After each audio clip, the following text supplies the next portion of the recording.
Ouais, bon, très bien. En fait, c'est une histoire qui commence très tôt. Et vers l'âge d'à peu près de 12-13 ans, j'ai vraiment pris conscience de ce que mes origines impliquaient. Et j'ai vu qu'il y avait une certaine incohérence, quoi. Pour moi, à cette époque-là, arabe devait rimer avec musulman. Et je me suis opposé radicalement à toute forme de christianisme. Je suis devenu très hostile à tout ce qui se rapprochait plus ou moins de la religion chrétienne. Et j'étais attaché plus qu'à tout au fait que je sois musulman. Voilà, pour moi, c'était très important de m'affirmer en tant qu'arabe et que musulman. Donc à cette époque-là, j'ai commencé, à cause de mes origines, à m'intéresser vraiment à l'islam. Et c'est en fait par le biais, entre guillemets, du Coran que j'ai retrouvé Jésus. Ça m'a vraiment parlé, ça m'a dérangé beaucoup au début, parce que je voulais tout sauf entendre parler de Jésus, et je retrouvais Jésus dans le Coran. J'avais une très mauvaise image des chrétiens. Pour moi, christianisme, ça rimait avec les croisades, la colonisation, etc. Et donc, ça me faisait mal aux oreilles rien que d'entendre chrétien ou Christ. Et je retrouvais dans le Coran, là où je cherchais la solution, la réponse de Dieu. Et ça m'a poussé vraiment à une réflexion qui finalement m'a amené à relire l'Évangile, parce que j'étais pas en paix. Je me disais, il y a un problème. J'avais compris par l'intermédiaire du Coran que mon image du Christ et des chrétiens n'était pas réellement juste. Et j'étais pas en paix, je voulais savoir finalement qui était réellement Jésus et qu'est-ce que devait être réellement un chrétien.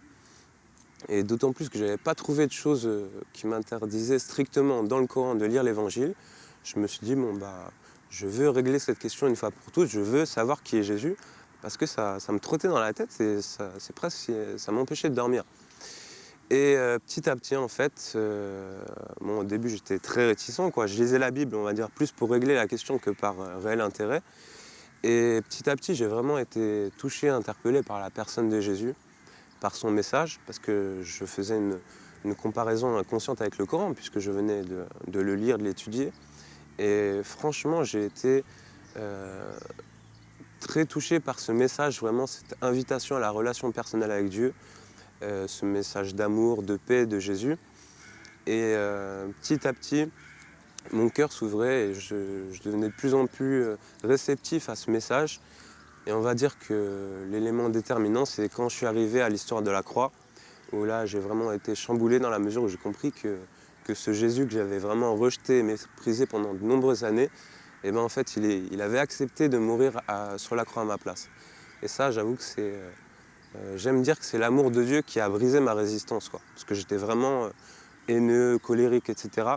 Mais c'est cet amour qui a vraiment touché mon cœur plus que toute autre chose.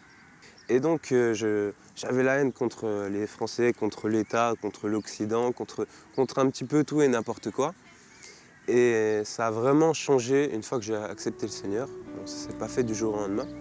Mais au fur et à mesure que je grandissais dans la connaissance de Dieu et de sa parole, il y a vraiment des canaux d'amour qui ont été déversés dans ma vie et dans mon cœur. Et donc de la haine, je suis passé à l'amour, on va dire. Et j'étais quelqu'un de très introverti, j'avais pas vraiment confiance en moi, j'étais pas bien dans ma peau.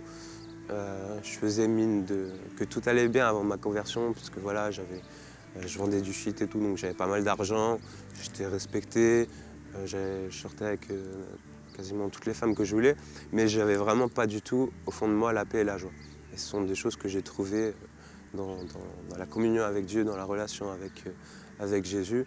Donc tout ça, effectivement, la transition a été très brutale. Par moi-même, j'aurais pas pu changer comme ça. C'est une œuvre, entre guillemets, surnaturelle, mais qui dépasse la raison, quoi. C'est vraiment un miracle que Dieu a opéré dans ma vie.